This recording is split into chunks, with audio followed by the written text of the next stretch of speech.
잿빛 하늘이 도시 전체를 무겁게 짓누르던 오후, 강지원은 낡은 운동화 끈을 고쳐매며 공원 벤치에서 일어섰다. 그의 삶은 몇 년 전, 그 끔찍했던 사고 이후로 완전히 멈춰버린 듯했다. 한때는 촉망받는 동물 구조대원이었지만 화마 속에서 자신의 오랜 파트너였던 구조견 렉스를 구하지 못했다는 죄책감과 트라우마는 그의 모든 것을 앗아갔다. 그는 결국 구조대를 떠났고 세상과 단절된 채 그림자처럼 살아가고 있었다. 그의 유일한 낙은 동네 공원을 하염없이 걷거나 텅 빈 집에서 오래된 영화를 보는 것뿐이었다. 아저씨, 같이 가요. 뒤에서 들려오는 맑고 높은 목소리의 지원은 무심코 돌아보았다. 옆집 꼬마 하준이었다. 5살 배기 하준이는 특유의 해맑은 웃음과 넘치는 에너지로 지원의 다친 마음에 가끔씩 예상치 못한 작은 파문을 일으키곤 했다. 지원은 아이들을 특별히 좋아하지도 싫어하지도 않았지만 하준이만큼은 왠지 모르게 거부할 수가 없었다. 어쩌면 아이의 순수한 눈망울 속에서 과거 자신이 잃어버렸던 어떤 빛을 보았기 때문인지도 몰랐다. 오늘은 또 어디로 탐험을 떠나실 건가? 꼬마 대장님 지원은 희미한 미소를 지으며 물었다. 저쪽 공사장 뒤에 비밀 기지가 있대요. 형아들이 그랬어요. 하준이는 눈을 반짝이며 지원의 손을 잡아 끌었다. 지원이 사는 동네 뒤편에는 몇 년째 공사가 중단된 채 방치된 낡은 건설 현장이 있었다. 흉물스럽게 솟아있는 철골 구조물과 아무렇게나 널브러진 건축 자재들. 그리고 깊이를 알 수 없는 웅덩이들은 아이들에게는 위험천만한 장소였지만 동시에 호기심을 자극하는 비밀스러운 놀이터이기도 했다. 지원은 평소 하준이가 그곳에 가는 것을 엄하게 말렸지만 오늘은 왠지 아이의 들뜬 기분을 망치고 싶지 않았다. 어쩌면 그 자신도 잿빛 일상에서 벗어나 아주 잠깐이라도 다른 세상을 엿보고 싶었는지도 몰랐다. 그래, 한번 가보자. 하지만 아저씨 옆에 꼭 붙어 있어야 한다. 위험한 곳이니까. 내 하준이는 신이 나서 앞장섰다. 공사 현장은 예상대로 황량하고 위험했다. 여기저기 날카로운 철근들이 튀어나와 있었고 발을 잘못 디디면 깊은 구덩이에 빠질 수도 있었다. 지원은 하준이의 손을 꼭 잡고 조심스럽게 안쪽으로 걸어 들어갔다. 그때였다. 낑, 낑낑. 어디선가 아주 희미하지만 분명한 동물의 울음소리가 들려왔다. 소리는 공사장 가장 안쪽, 반쯤 허물어진 건물 뒤편에서 들려오는 듯했다. 아저씨, 저게 무슨 소리예요? 하준이가 고개를 갸웃거리며 물었다. 지원의 심장이 순간 멎는 듯했다. 그 소리는 너무나도 익숙한 절망과 고통에 찬 동물의 비명이었다. 그리고 그 소리는 마치 봉인이라도 된 것처럼 그의 뇌리 깊숙한 곳에 묻어두었던 끔찍한 기억들을 다시 끄집어내고 있었다. 화염 속에서 자신을 바라보던 렉스의 마지막 눈빛, 그리고 아무것도 할 수 없었던 자신의 무력함. 아무것도 아니야. 하준아, 그냥 바람 소리일 거야. 지원은 떨리는 목소리로 말했다. 그는 본능적으로 그곳을 벗어나고 싶었다. 다시는 그런 끔찍한 상황과 마주하고 싶지 않았다. 하지만 하준이는 그의 말을 믿지 않는 듯했다. 아이는 지원의 손을 뿌리치고 소리가 들려오는 곳으로 달려가기 시작했다. 아니에요. 분명히 강아지 소리란 말이에요. 하준아, 위험해 가지마. 지원은 다급하게 아이를 뒤쫓았다. 건물 뒤편으로 돌아가자. 지원과 하준이는 눈앞에 펼쳐진 광경에 할 말을 잃었다. 그곳에는 거대한 시멘트 구덩이가 있었고 그 안에는 커다란 저먼 셰퍼드 한 마리가 반쯤 몸이 잠긴 채 필사적으로 발버둥 치고 있었다. 녀석은 이미 많이 지쳐 보였고 젖은 시멘트는 마치 죽음의 늪처럼 서서히 녀석의 몸을 삼키고 있었다. 녀석의 눈에는 극심한 공포와 함께 살고 싶다는 간절한 애원이 담겨 있었다. 지원의 온몸이 차갑게 굳어버렸다. 또다시 반복되는 악몽. 그는 아무것도 할 수가 없었다. 과거의 트라우마가 그의 발목을 붙잡고 놓아주지 않았다. 그는 그저 멍하니 죽어가는 생명을 바라볼 수밖에 없었다. 아저씨, 강아지가 위험해요. 빨리 구해줘야 해요.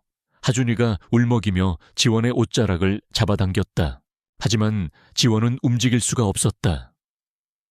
그의 머릿속은 온통 렉스의 마지막 모습으로 가득 차 있었고 귓게는 녀석의 비명이 맴도는 듯했다.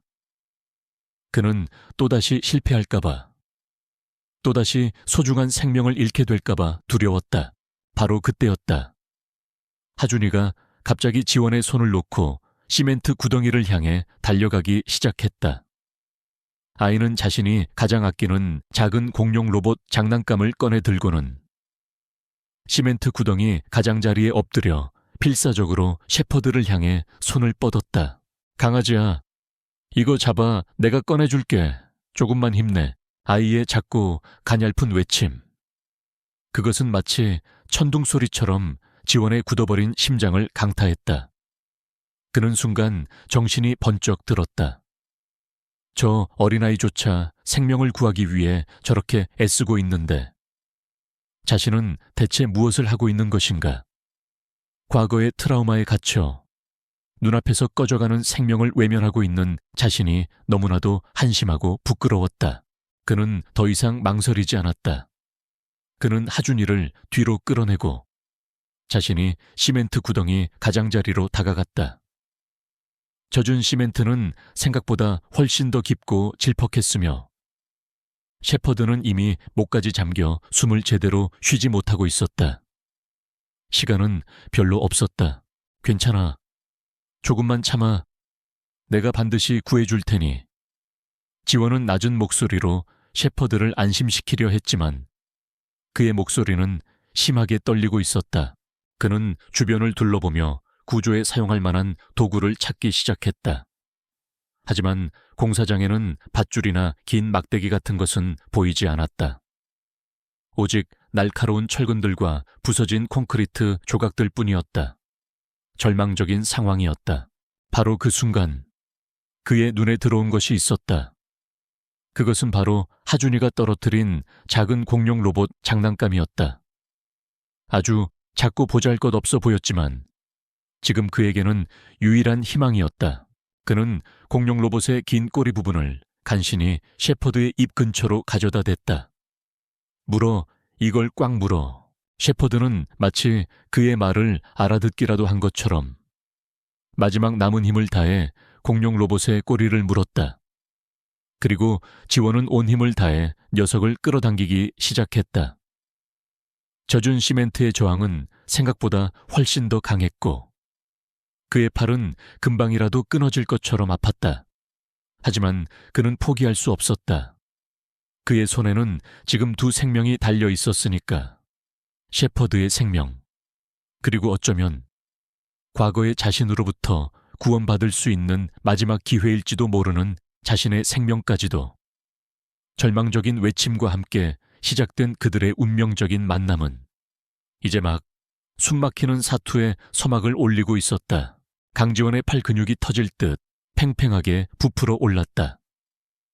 젖은 시멘트의 무게는 상상 이상이었고 거대한 점원 셰퍼드의 몸은 마치 청은의 바위처럼 꿈쩍도 하지 않았다. 지원은 이를 악물고 온 힘을 다했지만 녀석은 아주 조금씩 끌려 나올 뿐이었다. 셰퍼드는 이미 기력이 다한 듯 희미한 신음소리조차 내지 못하고 축 늘어져 있었다. 녀석의 눈은 절망과 체념으로 가득 차 있었고 그 눈빛은 지원의 가슴을 더욱더 아프게 짓눌렀다. 조금만 더 힘을 내. 제발. 지원은 거의 울부짖듯 소리쳤다. 그의 입에는 굵은 땀방울이 송골송골 맺혔고 숨은 턱까지 차올랐다. 바로 그때 옆에서 이 모든 광경을 숨죽이며 지켜보던 하준이가 갑자기 울음을 터뜨렸다. 아저씨, 강아지가 죽으면 안 돼요, 흑흑. 내가 제일 좋아하는 공룡 로봇인데. 강아지야, 이거 먹고 힘내 제발. 아이는 자신이 가장 아끼는 공룡 로봇 장난감을 시멘트 구덩이 안으로 던지려 했다. 마치 그 장난감을 먹으면 셰퍼드가 힘을 낼 수 있다고 믿는 것처럼. 그 순수하고도 절박한 아이의 행동은 지켜보는 이들의 마음을 깊이 울렸다. 지원 역시 순간 가슴속에서 뜨거운 무언가가 치밀어 오르는 것을 느꼈다. 그는 결코 이 아이 앞에서 그리고 이 꺼져가는 생명 앞에서 무너질 수 없었다. 지원이가 공룡 로봇 꼬리를 셰퍼드의 입에 물리려 할 때 로봇의 뾰족한 부분이 셰퍼드의 잇몸을 살짝 긁었는지 녀석이 아주 희미하게 낑하는 소리를 내며 고개를 살짝 움직였다. 아주 작은 반응이었지만 지원에게는 꺼지지 않는 희망의 불씨와도 같았다. 그래, 아직 살아있어. 아직 포기하면 안 돼. 지원은 다시 한번 온 힘을 다해 녀석을 끌어당겼다. 하지만 그의 힘만으로는 역부족이었다. 시멘트는 점점 더 굳어가고 있었고 셰퍼드의 몸은 더욱더 깊이 빠져들어가는 듯했다. 그때 하준이의 울음소리와 지원의 절박한 외침을 듣고 공사장 주변을 지나던 몇몇 동네 사람들이 호기심 어린 눈으로 다가왔다. 처음에는 그저 멀찍이 서서 구경만 하던 그들도 처참한 광경과 아이의 애처로운 울음소리에 점차 안타까운 표정을 짓기 시작했다. 아니, 저런 걔가 시멘트에 빠졌나 보네. 어쩌다가 쯧쯧 저러다 죽겠구먼. 젊은 양반 혼자서는 어림도 없겠는데. 사람들은 수군거렸지만 누구 하나 선뜻 나서서 도움의 손길을 내밀지는 않았다. 바로 그때 하준이가 갑자기 지원의 곁을 떠나 사람들을 향해 달려갔다. 그리고는 작은 손으로 사람들의 옷자락을 잡아끌며 울먹였다. 제발, 제발 우리 강아지 좀 살려주세요, 아저씨. 혼자서는 힘이 없어요. 네, 제발요. 아이의 간절한 호소와 눈물 어린 눈망울은 차갑게 얼어붙었던 어른들의 마음을 움직였다. 건장한 청년 두어 명이 망설임 없이 앞으로 나섰고 뒤이어 나이 지긋한 노인 한 분과 아주머니 한 분도 그들을 따랐다. 이복의 젊은이, 우리가 뭘 도우면 되겠나? 노인이 지원에게 물었다. 지원은 마치 구세주라도 만난 듯한 표정으로 그들을 바라보았다. 감사합니다. 정말 감사합니다. 저 녀석을 함께 끌어올려야 합니다. 하지만 시멘트가 너무 질퍽해서 혹시 주변에 긴 막대기나 밧줄 같은 것이 없을까요? 사람들은 일사불란하게 움직이기 시작했다. 청년들은 공사장 주변을 뒤져 튼튼한 강목과 버려진 로프를 찾아왔고 아주머니는 자신의 스카프를 풀어 셰퍼드의 몸에 감아주어 조금이라도 천을 유지하도록 도왔다. 지원은 과거 구조대에서 익혔던 모든 지식과 경험을 총동원하여 구조 작업을 지휘했다. 자, 하나, 둘, 셋 영차 모두가 하나 되어 셰퍼드를 끌어올리기 시작했다. 하지만 녀석의 몸은 여전히 꿈쩍도 하지 않았다. 시멘트는 이미 녀석의 몸 절반 이상을 단단하게 올가매고 있었다. 시간은 점점 흘러갔고 녀석의 숨소리는 더욱더 희미해져 갔다. 바로 그때 하준이가 또다시 놀라운 행동을 했다. 아이는 갑자기 자신의 작은 외투를 벗어 시멘트 구덩이 가장자리에 깔았다. 그리고는 거의 기다시피 하여 셰퍼드의 머리맡으로 다가가 자신의 작은 손으로 녀석의 눈을 가리고 있던 시멘트 반죽을 조심스럽게 닦아내기 시작했다. 강아지야, 조금만 참아. 우리가 꼭 구해줄게. 무서워하지 마. 내가 있잖아. 아이의 따뜻한 손길과 다정한 목소리. 그것은 마치 기적과도 같았다. 축 늘어져 있던 셰퍼드의 귀가 아주 살짝 움직였고 감겨있던 눈꺼풀이 희미하게 떨리는가 싶더니 이내 아주 작은 틈새로 빛을 보기 시작했다. 그리고 그 눈빛 속에는 아직 꺼지지 않은 삶에 대한 강한 의지가 담겨 있었다. 그 모습을 본 모든 사람들은 자신도 모르게 눈시울이 뜨거워지는 것을 느꼈다. 저 어린아이의 순수하고도 용감한 행동이 절망의 문턱에 서 있던 그들에게 다시 한번 희망을 불어넣어 준 것이다. 저 아이의 행동이 모두를 울렸다고 표현해도 과언이 아니었다. 한 번만 더 힘을 내봅시다. 지원이 목이 터져라 외쳤다. 모두가 마지막 남은 힘까지 짜내어 로프를 끌어당겼다. 그리고 마침내 기적처럼 셰퍼드의 몸이 시멘트 구덩이 밖으로 끌려 나오기 시작했다. 온몸이 시멘트로 뒤범벅이 된 채 녀석은 축 늘어져 미동조차 없었지만 분명 살아있었다. 아주 희미하지만 규칙적인 숨소리가 녀석의 코끝에서 새어나오고 있었다. 살았다 살았어. 누군가의 외침과 함께 현장에 있던 모든 사람들은 환호성을 질렀다. 하준이는 그 자리에 주저앉아 엉엉 울음을 터뜨렸고 지원은 다리에 힘이 풀려 휘청거렸지만 그의 얼굴에는 안도의 미소가 떠올랐다. 그는 해낸 것이다. 과거의 악몽을 이겨내고 소중한 생명을 구해낸 것이다. 하지만 기쁨도 잠시. 셰퍼드의 상태는 매우 위중했다. 저천증과 탈진, 그리고 시멘트 독성으로 인해 언제 다시 위험한 상황에 빠질지 몰랐다. 지원은 즉시 자신의 셔츠를 벗어 녀석의 몸을 감싸고 가장 가까운 동물병원으로 달려가기 시작했다. 하준이와 동네 사람들 역시 그의 뒤를 따랐다. 동물병원으로 향하는 길, 지원의 마음은 복잡한 감정으로 뒤섞여 있었다. 죄책감, 안도감, 그리고 아주 오랜만에 느껴보는 뜨거운 생명의 온기. 그는 아직 이 셰퍼드의 이름조차 몰랐지만 이미 녀석은 그의 삶에 아주 깊숙이 들어와 버린 듯했다. 그리고 어쩌면 이 녀석과의 만남이 멈춰버린 그의 시간을 다시 흐르게 만들지도 모른다는 아주 작은 기대감이 그의 가슴 속에서 피어오르고 있었다. 운명의 수레바퀴는 그렇게 한 아이의 순수한 용기와 한 남자의 절박한 사투 속에서 다시 한번 거세게 움직이기 시작하고 있었다. 가까스로 목숨을 건진 점원 셰퍼드. 맥스는 동물병원 응급실에서 사투를 벌이고 있었다. 녀석의 상태는 생각보다 훨씬 더 심각했다. 장시간 시멘트 속에 잠겨 있었던 탓에 극심한 저천증과 탈수 증세를 보였고 피부 곳곳은 시멘트 독성으로 인해 심한 화상을 입은 상태였다. 수의사는 안타까운 표정으로 강지원에게 마음의 준비를 하는 것이 좋을지도 모른다고까지 말했다. 하지만 지원은 결코 포기할 수 없었다. 그는 이미 한 번 소중한 생명을 눈앞에서 잃었던 뼈아픈 경험이 있었다. 다시는 그런 끔찍한 후회와 죄책감을 반복하고 싶지 않았다. 그는 수의사에게 자신이 할 수 있는 모든 것을 다해달라고 간청했고 자신 역시 밤낮으로 맥스의 곁을 지키며 녀석의 회복을 위해 온 힘을 쏟았다.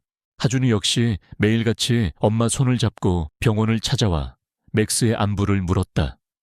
아이는 작은 손으로 맥스의 머리를 쓰다듬으며 맥스야, 빨리 나아야 해. 그래야 나랑 또 놀지. 내가 맛있는 간식 많이 사줄게. 라며 진심으로 녀석을 응원했다. 아이의 순수한 마음이 전달된 것일까? 아니면 지원의 극진한 간호 덕분이었을까? 기적처럼 맥스의 상태는 조금씩 호전되기 시작했다. 며칠 후 맥스는 마침내 위험한 고비를 넘기고 퇴원할 수 있게 되었다. 하지만 여전히 몸은 성치 않았고 지속적인 치료와 보살핌이 필요한 상태였다. 지원은 망설임 없이 맥스를 자신의 집으로 데려왔다. 그의 텅 비었던 집은 이제 맥스의 희미한 숨소리와 양냄새, 그리고 아주 작은 온기로 채워지기 시작했다. 맥스를 돌보는 과정은 지원에게 잊고 지냈던 과거의 아픈 기억들을 끊임없이 상기시켰다. 그는 렉스를 떠나보냈던 그날의 악몽에서 좀처럼 벗어나지 못했고 밤마다 식은땀을 흘리며 잠에서 깨어나곤 했다. 맥스의 작은 신음소리 하나에도 가슴이 철렁 내려앉았고 녀석의 상태가 조금이라도 나빠지는 것 같으면 안절부절 못하며 어쩔 줄을 몰라 했다. 그는 마치 깨지기 쉬운 유리 조각을 다루듯 조심스럽고 위태롭게 맥스를 보살폈다. 하지만 동시에 맥스는 지원에게 새로운 삶의 의미를 되찾아주는 존재이기도 했다. 그는 맥스에게 밥을 주고 약을 먹이고 상처를 소독해주면서 아주 오랜만에 누군가를 돌보는 기쁨과 책임감을 느끼고 있었다. 그리고 무엇보다 맥스의 따뜻한 청아 그를 향한 순수한 눈빛은 그의 얼어붙었던 마음을 조금씩 녹여주고 있었다. 맥스의 건강이 어느 정도 회복되자 지원은 그날의 사고 현장이었던 폐공사장을 다시 한번 찾아가 보기로 결심했다. 그는 대체 왜 맥스가 그 위험한 시멘트 구덩이에 빠지게 되었는지, 그리고 그 공사장에는 어떤 비밀이 숨겨져 있는 것인지 알아내야만 했다. 단순한 사고가 아닐 수도 있다는 불길한 예감이 그의 머릿속을 떠나지 않았다. 공사장은 여전히 을씨년스럽고 위험한 분위기를 풍기고 있었다. 지원은 하준이와 함께 조심스럽게 주변을 둘러보았다. 그때 하준이가 무언가를 발견한 듯 손가락으로 한 곳을 가리켰다. 아저씨, 저기 보세요. 땅이 이상해요. 하준이가 가리킨 곳은 시멘트 구덩이에서 그리 멀지 않은 곳이었다. 그곳의 흙은 마치 최근에 누군가가 파헤쳤다가 급하게 다시 덮은 것처럼 부자연스럽게 솟아있었고 주변에는 정체를 알 수 없는 희미한 악취까지 풍기고 있었다. 지원의 날카로운 직감이 경고 신호를 보내기 시작했다. 그는 하준이를 안전한 곳에 잠시 기다리게 하고는 조심스럽게 그곳으로 다가갔다. 그리고 주변에 있던 낡은 삽을 이용해 흙을 파헤치기 시작했다. 얼마 지나지 않아 그의 삽 끝에 무언가 단단한 것이 걸리는 느낌이 들었다. 그것은 바로 동물의 뼈였다. 여러 마리의 동물 뼈들이 아무렇게나 뒤섞인 채 땅속에 묻혀 있었던 것이다. 그리고 그 뼈들 사이에서는 심한 부패 흔적과 함께 정체를 알 수 없는 화학약품 냄새까지 희미하게 풍겨 나왔다. 지원은 온몸에 소름이 돋는 것을 느꼈다. 이것은 단순한 사건이 아니었다. 이 폐공사장은 어쩌면 동물들을 대상으로 한 불법적인 실험이나 학대가 자행되었던 끔찍한 범죄의 현장일지도 몰랐다.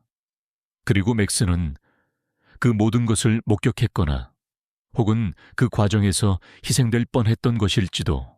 바로 그때 집에서 그들을 기다리고 있던 맥스가 갑자기 불안한 듯 지저대기 시작했다.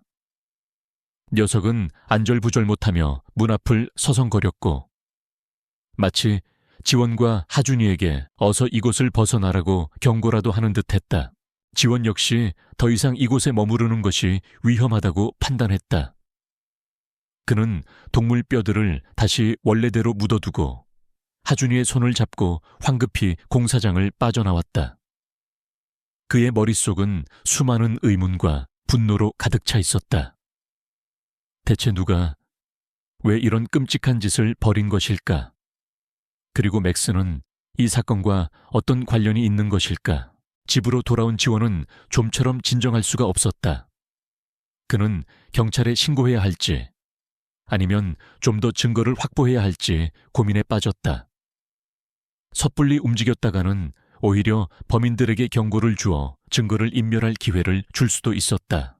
그때 맥스가 지원의 곁으로 다가와 그의 손등을 핥았다. 녀석의 눈빛은 마치 모든 것을 알고 있다는 듯 깊고 슬퍼 보였다. 그리고는 현관문을 향해 고개를 돌리며 낮게 으르렁거렸다. 마치 지원에게 어딘가로 함께 가자고, 자신이 진실을 알려주겠다고 말하는 것처럼. 지원은 맥스의 이상한 행동에서 어떤 강한 확신을 느꼈다.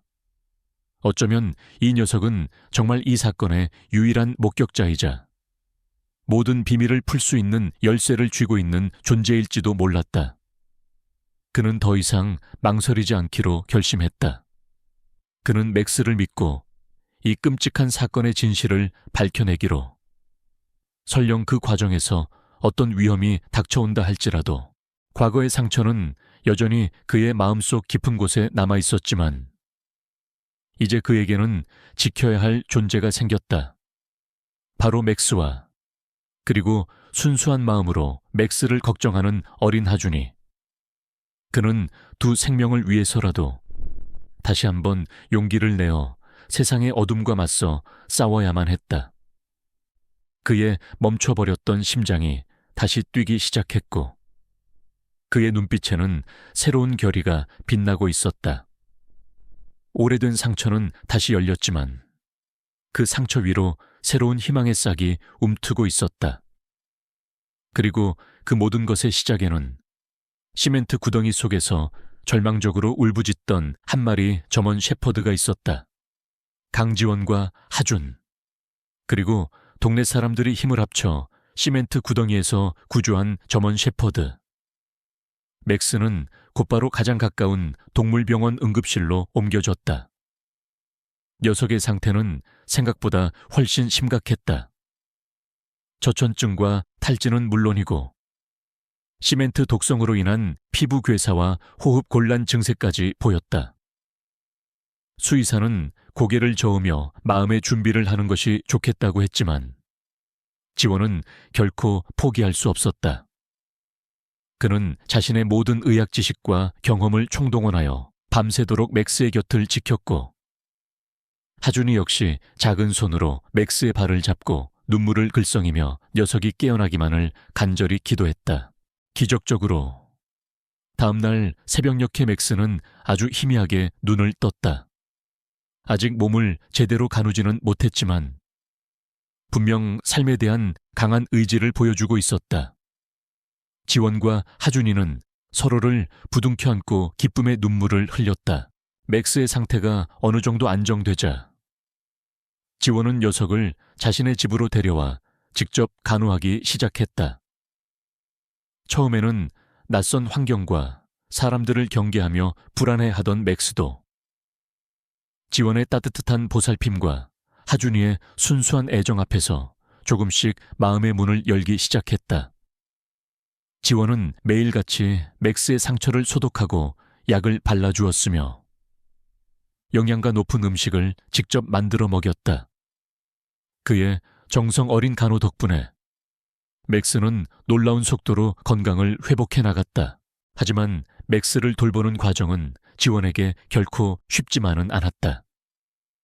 맥스의 축 늘어진 모습과 고통스러운 신음소리를 들을 때마다 그의 머릿속에는 과거 렉스를 구하지 못했던 끔찍한 기억이 되살아나 그를 괴롭혔다. 밤에는 악몽에 시달렸고 낮에는 알 수 없는 불안감과 죄책감에 휩싸여 힘든 시간을 보내야 했다. 그는 자신이 또다시 실패할까봐, 맥스마저 잃게 될까봐 두려웠다. 아저씨, 왜 그래요? 어디 아파요? 하준이가 걱정스러운 눈빛으로 지원을 바라보며 물었다. 지원은 애써 미소를 지으며 하준이의 머리를 쓰다듬었다. 아니야, 하준아. 아저씨는 괜찮아. 그냥 조금 피곤해서 그래. 그는 어린아이 앞에서 자신의 나약한 모습을 보이고 싶지 않았다. 하지만 그의 마음속 깊은 곳에 자리 잡은 상처는 생각보다 훨씬 더 깊고 아팠다. 맥스를 살려냈다는 안도감과 함께 과거의 트라우마는 더욱더 선명한 형태로 그를 짓누르고 있었다. 그러던 어느 날 지원은 맥스를 데리고 그가 빠졌던 시멘트 구덩이가 있던 공사 현장을 다시 찾아갔다. 그는 대체 왜 그곳에 그런 위험한 구덩이가 방치되어 있었는지, 그리고 맥스는 어쩌다가 그곳에 빠지게 되었는지 알아야만 했다. 그곳은 여전히 황량하고 음산한 분위기를 풍기고 있었지만 이전과는 다른 몇 가지 변화가 눈에 띄었다. 가장 먼저 시멘트 구덩이 주변으로 급하게 설치된 듯한 높은 안전 펜스가 둘러쳐져 있었다. 마치 누군가가 의도적으로 외부의 접근을 막으려는 것처럼. 그리고 공사장 입구에는 관계자 외 출입 금지라는 경고문과 함께 태징건설이라는 대기업의 로고가 선명하게 박힌 안내판이 세워져 있었다. 태징건설은 최근 몇 년 사이 공격적인 확장과 각종 개발 사업으로 급부상한 회사였지만 동시에 무리한 사업 추진과 각종 비리 의혹으로 인해 세간의 입방에 오르내리던 기업이기도 했다. 지원에게는 모든 것이 석연치 않게 느껴졌다. 공사 현장은 몇 년째 중단된 채 방치되어 있었는데 왜 하필 지금 와서 안전 펜스를 설치하고 출입을 통제하는 것일까? 그리고 태징건설은 이 버려진 공사장과 무슨 관련이 있는 것일까? 그는 공사장 주변을 좀 더 자세히 살펴보기 시작했다. 그때 그의 발밑에서 무언가 딱딱한 것이 밟혔다. 조심스럽게 흙을 파헤치자 그 안에서 녹슨 철제 상자 하나가 모습을 드러냈다. 상자는 굳게 잠겨 있었지만 지원은 과거 구조대에서 익혔던 기술을 이용하여 어렵지 않게 자물쇠를 부수고 상자를 열었다. 상자 안에는 오래된 서류 뭉치들과 함께 정체 모를 약품들이 담긴 작은 유리병 몇 개가 들어있었다. 서류들은 대부분 알아보기 힘든 전문 용어와 복잡한 화학 기호들로 채워져 있었지만 그중 몇몇 문서에는 태징건설, 비밀 폐기물 처리, 환경오염과 같은 심상치 않은 단어들이 적혀 있었다. 그리고 유리병에서 풍겨 나오는 역한 화학약품 냄새는 그의 머릿속에 또 다른 불길한 의혹을 불러일으켰다. 혹시 맥스가 빠졌던 시멘트 구덩이는 단순한 사고가 아니라 누군가가 의도적으로 파놓은 함정이었을까? 그리고 그 안에는 태징건설이 불법적으로 폐기하려던 유독성 화학물질들이 숨겨져 있었던 것은 아닐까? 만약 그렇다면 맥스는 그들의 범죄를 목격했거나 혹은 그 증거를 가지고 있었기 때문에 제거될 위험에 처했던 것일지도 몰랐다. 지원의 심장이 차갑게 식어내렸다. 이것은 단순한 동물 학대 사건이 아니었다. 그 이면에는 거대한 기업의 추악한 음모와 탐욕이 숨겨져 있을 가능성이 높았다. 바로 그때 맥스가 갑자기 지원의 옷자락을 물고 특정 방향으로 그를 끌어당기기 시작했다.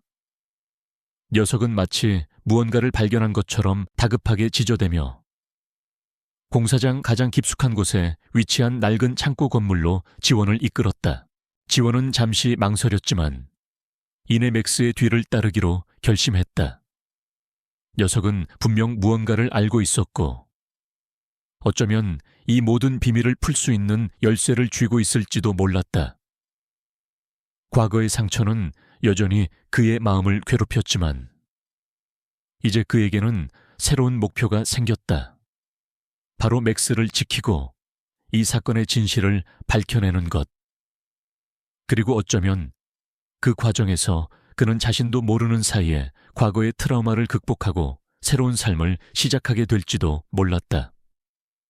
그의 가슴 속에서 아주 작은 희망의 불씨가 다시 타오르기 시작하고 있었다. 그리고 그 불씨는 맥스라는 충직한 동반자와 함께라면 결코 꺼지지 않을 것임을 예감했다. 강지원이 낡은 창고 안에서 발견한 녹슨 철제 상자와 그 안에 수상한 서류들은 그의 머릿속을 온통 의문으로 가득 채웠다. 태징건설, 비밀 폐기물 처리, 환경오염. 이 단어들은 단순한 우연의 일치라고 하기에는 너무나도 섬뜩한 조합이었다. 그리고 맥스는 왜 그토록 필사적으로 자신을 이곳으로 이끌었던 것일까? 녀석은 분명 무언가를 알고 있는 듯했다. 다음 날부터 지원은 본격적으로 태징건설과 버려진 공사 현장에 대한 조사를 시작했다. 그는 과거 동물구조대 시절의 동료였던 현재는 탐사보도 전문기자로 활동하고 있는 친구에게 연락하여 태징건설에 대한 정보를 수집해달라고 부탁했다. 동시에 자신은 맥스와 함께 매일같이 공사 현장 주변을 샅샅이 뒤지며 추가적인 단서를 찾기 위해 노력했다. 맥스는 놀라운 능력을 보여주었다. 녀석은 뛰어난 후각과 예민한 감각으로 지원이 미처 발견하지 못했던 작은 흔적들까지 찾아냈고, 특정 장소에서는 유난히 강한 경계심을 드러내며 지원에게 위험을 알리기도 했다. 마치 숙련된 수사관처럼 녀석은 지원의 가장 든든한 파트너가 되어주고 있었다. 그러던 어느 날, 맥스는 공사장 한쪽 구석, 잡초가 무성하게 자란 곳에서 무언가를 발견한 듯 격렬하게 짖기 시작했다. 지원이 다가가 확인해보니 그곳에는 사람의 것으로 보이는 낡은 작업화, 한 짝과 함께 땅속에 반쯤 묻힌 작은 나무 십자가가 놓여 있었다. 십자가에는 사랑하는 아들, 박현우, 이곳에 잠들다 라는 글귀가 서툰 글씨체로 새겨져 있었다. 지원의 심장이 차갑게 내려앉았다. 이것은 단순한 실족사나 사고 현장이 아니었다. 누군가가 이곳에서 목숨을 잃었고 그 죽음은 의도적으로 은폐되었을 가능성이 높았다. 그리고 맥스는 그 진실을 알고 있는 유일한 목격자일지도 몰랐다. 그는 즉시 이 사실을 친구인 기자에게 알렸고, 기자는 태증언설과 관련된 과거 사건들을 집중적으로 파헤치기 시작했다. 그리고 며칠 후 충격적인 사실이 드러났다. 몇 년 전 태증언설이 진행하던 다른 공사 현장에서 대규모 붕괴 사고가 발생하여 여러 명의 인부들이 목숨을 잃거나 다쳤지만, 태증언설 측은 사고의 책임을 회피하고 피해자들에게 제대로 된 보상조차 하지 않은 채 사건을 은폐하려 했다는 것이었다. 그리고 그 과정에서 사고의 진실을 밝히려 했던 한 젊은 엔지니어가 실종되는 사건까지 발생했다는 기록도 발견되었다. 실종된 엔지니어의 이름은 박현우였다. 모든 조각들이 하나로 맞춰지는 듯했다. 맥스는 아마도 실종된 박현우 씨가 키우던 개였을 것이고, 그는 주인을 찾기 위해 이곳 공사장을 헤매다가 사고를 당했던 것일지도 몰랐다. 그리고 박현우 씨는 태증언설의 비리를 파헤치려다 그들에게 살해당하고 이곳에 안매장되었을 가능성이 높았다. 지원은 엄청난 분노와 함께 깊은 슬픔을 느꼈다. 그는 더 이상 이 사건을 외면할 수 없었다. 그는 반드시 진실을 밝혀 박현우 씨의 억울한 죽음을 세상에 알리고 태증언설의 추악한 만행을 고발해야만 했다. 그것은 맥스를 구해준 것에 대한 보답이자 과거 렉스를 지키지 못했던 자신에 대한 속죄이기도 했다. 이 과정에서 지원은 자연스럽게 하준이의 엄마이자 자신의 이웃인 이수연과 자주 마주치게 되었다. 그녀는 하준이가 매일같이 지원의 집을 드나들며 맥스와 어울리는 것을 처음에는 조금 걱정스러워했지만 이내 지원의 진심과 맥스의 온순함을 알고는 안심하는 듯했다. 하지만 그녀는 여전히 지원에게 어떤 보이지 않는 벽을 치고 있는 것처럼 느껴졌고, 특히 지원이 태증언설이나 공사 현장에 대한 이야기를 꺼낼 때면 극도로 예민하게 반응하며 대화를 피하려 했다. 수연 씨, 혹시 태증언설에 대해 아는 것이 있습니까? 한 번은 지원이 조심스럽게 물었다. 수연의 얼굴이 순간 창백하게 굳어지는가 싶더니 이내 애써 태연한 표정을 지으며 대답했다. 아니요, 잘 모르겠는데요. 갑자기 그건 왜 물으시는 거죠? 그녀의 반응은 너무나도 부자연스러웠다. 지원은 그녀가 무언가를 숨기고 있다는 것을 직감했지만 섣불리 다그칠 수는 없었다. 그녀에게도 분명 말 못할 사연이 있을 터였다. 며칠 후 지원은 친구인 기자로부터 태증언설의 비리를 입증할 수 있는 결정적인 증거를 확보했다는 연락을 받았다.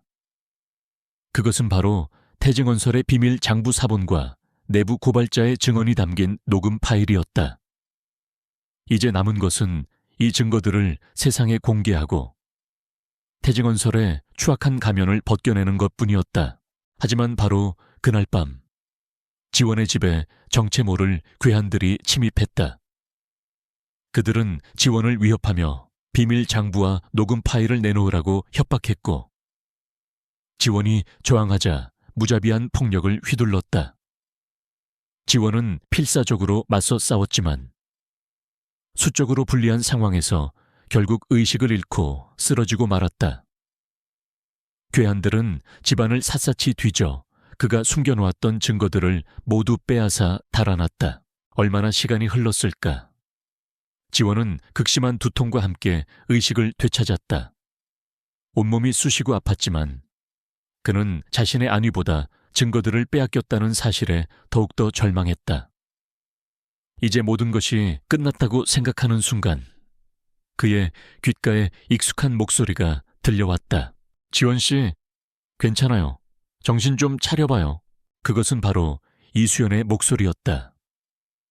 그녀는 하준이와 함께 지원의 집을 찾아왔다가 문이 열려 있고 집안이 어지럽혀져 있는 것을 보고는 불안한 마음에 안으로 들어왔던 것이다.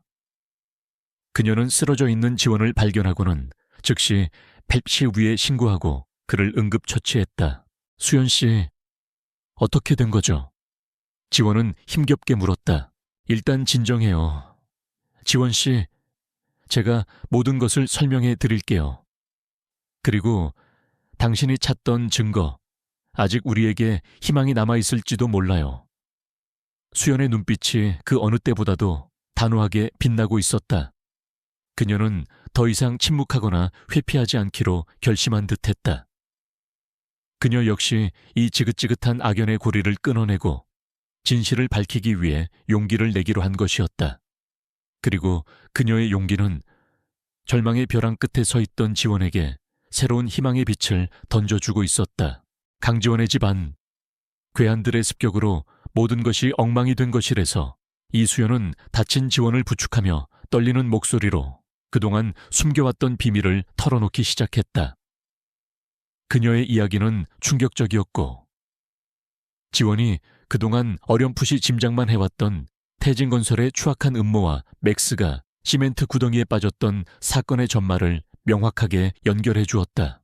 몇 년 전 수연의 남편이자 하준이의 아빠였던 박현우는 태진건설에 촉망받는 젊은 엔지니어였다.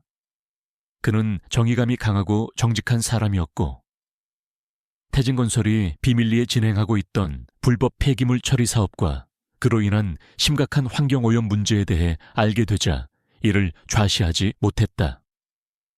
그는 내부 고발을 준비하며 관련 증거들을 수집하기 시작했고 그 과정에서 태진건설의 윤 회장과 그의 수족들로부터 끊임없는 협박과 회유를 받았다. 하지만 현우는 굴하지 않았다.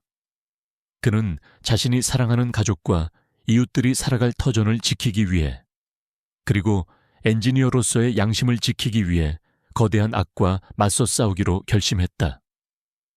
그가 수집한 증거 중에는 지원이 발견했던 낡은 철제 상자 안의 서류들과 약품 샘플들도 포함되어 있었다. 그것은 태진건설이 비밀리에 매립한 유독성 폐기물의 종류와 그 위험성을 입증할 수 있는 결정적인 증거들이었다. 그 사람은 늘 맥스와 함께 증거를 찾으러 다녔어요. 수연은 눈물을 글썽이며 말했다. 맥스는 단순한 애완견이 아니었어요. 현우 씨에게는 가장 믿음직한 동료이자 위험한 순간마다 그를 지켜주는 수호천사 같은 존재였죠. 그날도 현우 씨는 맥스와 함께 추가 증거를 확보하기 위해 그 폐공장으로 향했어요.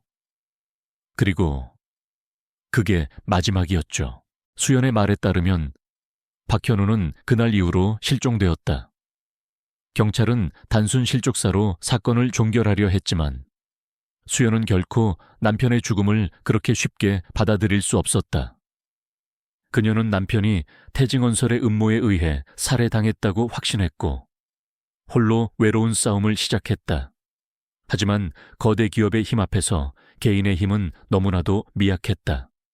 그녀는 오히려 태진건설로부터 끊임없는 감시와 협박을 받아야 했고 어린 아들 하준이를 지키기 위해 모든 것을 포기하고 숨어 살아야만 했다. 지원 씨가 발견했던 그 철제 상자, 그 안에 있던 증거들은 사실 제가 미처 숨기지 못했던 일부에 불과해요. 현우 씨는 더 많은 증거들을 다른 곳에 숨겨두었어요. 그리고 그 장소를 아는 유일한 존재가 바로 맥스예요. 이제 모든 것이 명확해졌다. 맥스가 시멘트 구덩이에 빠졌던 것은 결코 우연이 아니었다. 태증원설은 맥스가 박현우의 증거를 찾는데 결정적인 역할을 할 수 있다는 것을 알고 녀석을 제거하려 했던 것이다.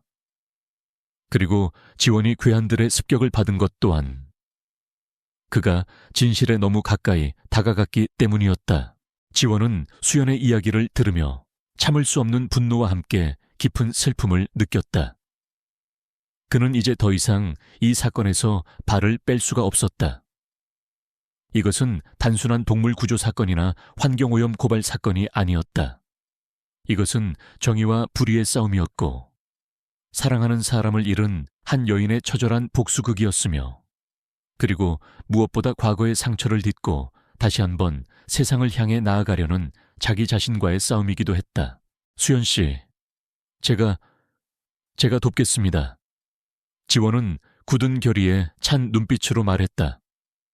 박현우 씨의 억울한 죽음을 반드시 밝혀내고 태증언설의 모든 죄악을 세상에 고발하겠습니다. 그리고 당신과 하준이를 안전하게 지켜드리겠습니다. 약속합니다. 그의 진심 어린 약속에 수연은 뜨거운 눈물을 흘리며 고개를 끄덕였다. 그녀는 더 이상 혼자가 아니었다. 그녀 곁에는 이제 강지원이라는 든든한 지원군이 함께하고 있었다. 다음 날부터 지원과 수연, 그리고 맥스는 태증언설의 음모를 파헤치기 위한 본격적인 공조를 시작했다. 지원은 친구인 탐사보도 전문기자를 통해 태증건설의 비자금 흐름과 정관계 로비 의혹을 추적했고 수연은 과거 남편이 남긴 단서들을 바탕으로 숨겨진 증거들을 찾아 나섰다. 맥스는 뛰어난 후각과 예민한 감각으로 그들의 수사를 돕는 결정적인 역할을 했다.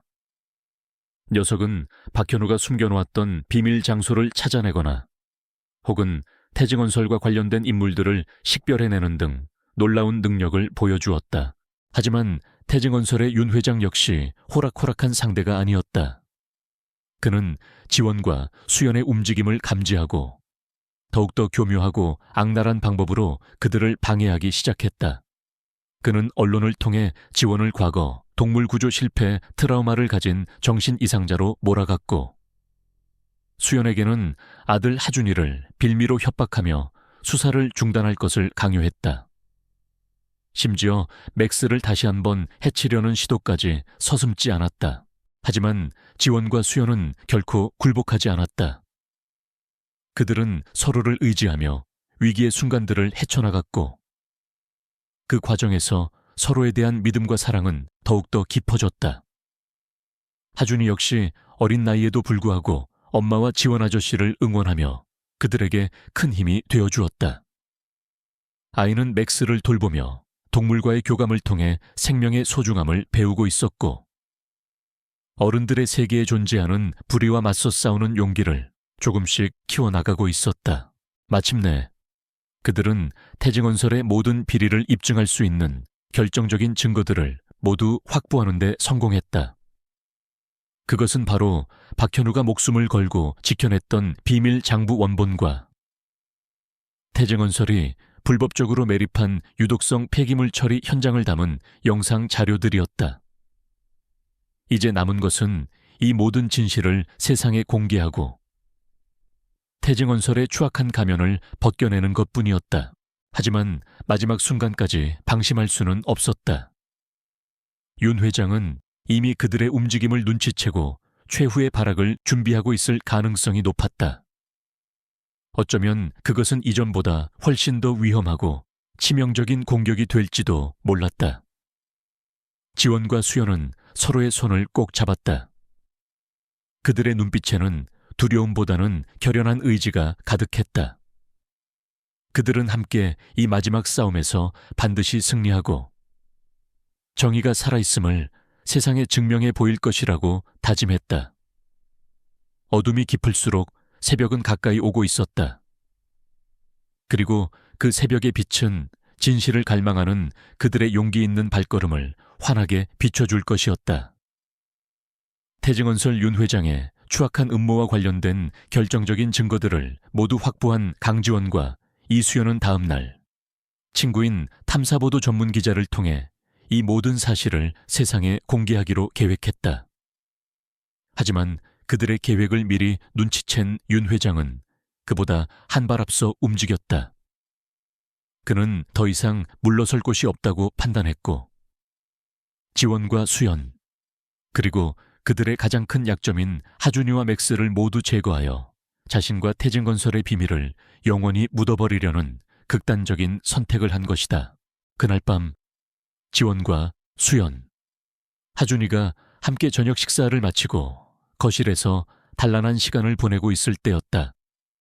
갑자기 집안의 모든 전등이 꺼지고 창문 밖에서는 여러 명의 괴한들이 쇠 파이프와 강목을 든 채 집 안으로 들이닥치고 있었다. 그들은 윤 회장이 보낸 전문 해결사들이었다. 지원 씨, 하준이 데리고 어서 피해요. 수연이 다급하게 외쳤다. 지원은 순간적으로 과거 구조대 시절의 본능이 되살아나는 것을 느꼈다. 그는 하준이를 번쩍 안아들고 수연의 손을 잡고 뒷문으로 빠져나가려 했지만 이미 집은 사방으로 포위된 후였다. 괴한들은 인정사정 없이 집 안의 기물들을 부수며 그들에게 다가왔고 그들의 눈빛에서는 살기가 번뜩였다. 강지원, 그리고 이수연, 윤 회장님께서 너희들에게 마지막 기회를 주신다고 하셨다. 지금이라도 모든 증거를 넘기고 조용히 사라진다면 목숨만은 살려주겠다고. 괴한들 중 우두머리로 보이는 자가 비릿한 미소를 지으며 말했다. 웃기지 마. 내 놈들 같은 쓰레기들에게 목숨을 구걸할 내가 아니다.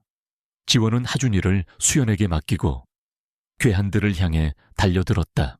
그는 맨손이었지만 과거 특수부대에서 익혔던 격투 실력과 동물 구조 현장에서 단련된 강인한 체력은 여전히 녹슬지 않았다. 그는 날렵한 몸놀림으로 괴한들의 공격을 피하며 정확하고 강력한 타격으로 그들을 하나둘씩 쓰러뜨렸다. 하지만 수적으로 너무나 불리했다. 괴한들은 끊임없이 새로운 인원으로 교체되며 그를 압박해왔고 지원의 몸에는 점차 상처가 늘어가기 시작했다. 바로 그때 맥스가 맹수처럼 뛰쳐나와 지원을 돕기 시작했다. 녀석은 거대한 몸집과 날카로운 이빨로 괴한들의 다리를 물어뜯거나 그들의 공격을 대신 막아서며 지원에게 방역의 기회를 만들어 주었다. 맥스의 용맹한 활약은 지원에게 큰 힘이 되었지만 동시에 그의 마음을 아프게 했다. 녀석 역시 과거의 상처가 채 아물지 않은 상태였고 매 순간 위태로운 모습을 보이고 있었기 때문이었다. 수연 역시 가만히 앉아있지만은 않았다. 그녀는 하준이를 안전한 곳에 숨기고 집 안에 있던 소화기와 뜨거운 물 주전자 등을 이용하여 지원을 도왔다. 그녀의 용감한 행동은 괴한들을 당황하게 만들었고 지원에게는 천군만마와도 같은 지원군이었다. 하지만 괴한들의 수는 좀처럼 줄어들지 않았고 지원과 맥스는 점점 더 지쳐갔다. 바로 그때 괴한들의 우두머리가 비열한 미소를 지으며 하준이가 숨어있는 방으로 향했다. 그의 손에는 날카로운 칼이 들려 있었다. 내 놈들이 순순히 말을 듣지 않는다면 이 어린 놈부터 먼저 저 세상으로 보내주마. 그의 협박에 지원과 수연은 온몸의 피가 차갑게 식는 것을 느꼈다. 그들은 자신들이 죽는 것은 두렵지 않았지만 하준이만큼은 절대로 다치게 할 수 없었다. 안 돼 제발 하준이만은. 수연이 절규하며 그에게 달려들려 했지만 다른 괴한들에게 가로막히고 말았다. 지원은 절망감에 휩싸였다. 그는 이제 어떻게 해야 할까? 이대로 모든 것을 포기하고 그들의 요구를 들어주어야 하는 것일까? 아니면 마지막까지 싸우다 장렬하게 죽음을 맞이해야 하는 것일까? 그의 머릿속은 하얗게 비어버린 듯했다. 바로 그 순간 기적과도 같은 일이 벌어졌다. 갑자기 집 밖에서 요란한 사이렌 소리와 함께 수많은 경찰 차량들이 몰려오는 소리가 들린 것이다. 그리고 잠시 후 중무장한 경찰 특공대원들이 집 안으로 들이닥쳐 순식간에 남아있는 괴한들을 모두 제압했다. 이 모든 것은 지원의 친구이자 탐사보도 전문 기자인 박 기자가 미리 꾸며놓은 계획이었다. 그는 지원이 위험에 처할 것을 예상하고 미리 경찰에 협조를 요청하여 만일의 사태에 대비하고 있었던 것이다. 모든 상황이 종료된 후 지원과 수연은 서로를 부둥켜 안고 안도의 눈물을 흘렸다. 하준이 역시 엄마와 지원 아저씨 품에 안겨 한참 동안 울음을 터뜨렸다. 맥스는 지친 몸을 이끌고 지원의 발밑에 엎드려 가쁜 숨을 몰아쉬었지만 그의 눈빛에는 안도감과 함께 자랑스러움이 가득했다. 괴한들은 모두 현장에서 체포되었고 그들의 배후에 있던 태증언설 윤 회장 역시 곧바로 긴급 체포되어 법의 심판을 받게 되었다. 그가 그토록 숨기려 했던 모든 추악한 비밀들은 세상에 낱낱이 공개되었고 그는 평생을 감옥에서 죗값을 치러야 하는 비참한 신세로 전락했다. 하지만 이 모든 과정에서 지원과 수연 그리고 맥스는 너무나 많은 상처를 입었다. 지원은 온몸에 크고 작은 부상을 입었고 수연 역시 정신적인 충격에서 쉽게 벗어나지 못했다. 그리고 맥스는 괴한들과의 격렬한 싸움 과정에서 치명적인 부상을 입고 의식을 잃고 말았다. 수의사는 또다시 고개를 저었다. 맥스는 이미 노령견이었고 이번 부상은 너무나도 깊었다. 더 이상 희망이 없다고 했다. 지원은 맥스의 축 늘어진 몸을 끌어안고 오열했다. 그는 또다시 소중한 존재를 잃게 될지도 모른다는 생각에 절망했다. 과거 렉스를 잃었을 때와 똑같은 무력감과 죄책감이 그의 온몸을 짓눌렀다. 아니야, 맥스, 제발 눈 좀 떠봐. 내가 잘못했어. 내가 너를 지켜주지 못했어. 그의 절규는 수연과 하준이는 물론이고 그 자리에 있던 모든 사람들의 마음을 아프게 울렸다. 한 생명을 구하기 위해 시작되었던 그들의 인연은 이제 또 다른 생명의 위기 앞에서 위태롭게 흔들리고 있었다. 과연 맥스는 이대로 그들의 곁을 떠나게 될까? 아니면 또 한 번의 기적이 일어나 그들에게 돌아와 줄 수 있을까? 숨막히는 대치와 생사를 넘나드는 선택의 기로에서 그들의 운명은 또다시 안개 속으로 빠져들고 있었다. 강지원의 절규와 간절한 바람이 하늘에 닿았던 것일까? 아니면 삶에 대한 맥스의 강인한 의지가 기적을 만들어낸 것일까? 수의사마저 고개를 저었던 맥스는 모두의 예상을 뒤엎고 아주 조금씩 그러나 분명하게 회복의 기미를 보이기 시작했다. 지원과 수연, 그리고 어린 하준이의 극진한 간호와 사랑 덕분이었다. 매일 밤낮으로 이어지는 위기의 순간들 속에서도 그들은 단 한순간도 희망의 끈을 놓지 않았고 그들의 진심은 마침내 맥스에게 전달되었던 것이다. 맥스가 의식을 되찾고 처음으로 지원의 손을 핥았을 때 지원은 마치 어린아이처럼 엉엉 울음을 터뜨렸다. 과거 렉스를 잃었던 깊은 상실감과 죄책감, 그리고 또다시 소중한 존재를 잃을지도 모른다는 두려움이 한꺼번에 녹아내리는 듯했다. 그는 맥스를 통해 과거의 트라우마를 정면으로 마주하고 그것을 극복할 수 있는 용기를 얻게 된 것이다. 한편 태증언설 윤 회장과 그 일당들의 추악한 범죄는 지원과 수연, 그리고 박 기자가 목숨을 걸고 확보한 결정적인 증거들로 인해 세상에 낱낱이 공개되었다. 그들이 저지른 불법 폐기물 매립, 공사 비리, 정관계 로비, 그리고 박현우 엔지니어 살해 및 안매장 사건까지 모든 진실이 밝혀지자 대한민국 전체가 충격과 분노에 휩싸였다. 국민들은 태증언설의 부도덕한 만행에 치를 떨었고 관련자들의 엄중한 처벌을 요구하는 목소리가 하늘을 찔렀다. 결국 윤 회장을 비롯한 태증원설의 주요 임원들은 모두 법의 심판을 받게 되었고, 그들이 쌓아 올렸던 탐욕의 제국은 한순간에 무너져 내렸다. 태증원설은 천문학적인 벌금과 함께 모든 사업 허가가 취소되었으며 피해자들에게 막대한 금액의 보상을 해야 하는 처지에 놓였다. 정의는 비록 더디게 찾아왔지만 반드시 승리한다는 진리를 다시 한번 세상에 증명해 보인 것이다. 이 모든 사건이 마무리된 후 지원과 수연, 그리고 하준이와 맥스는 마침내 평화로운 일상을 되찾게 되었다. 지원은 더 이상 과거의 어두운 그림자에 갇혀 살지 않았다.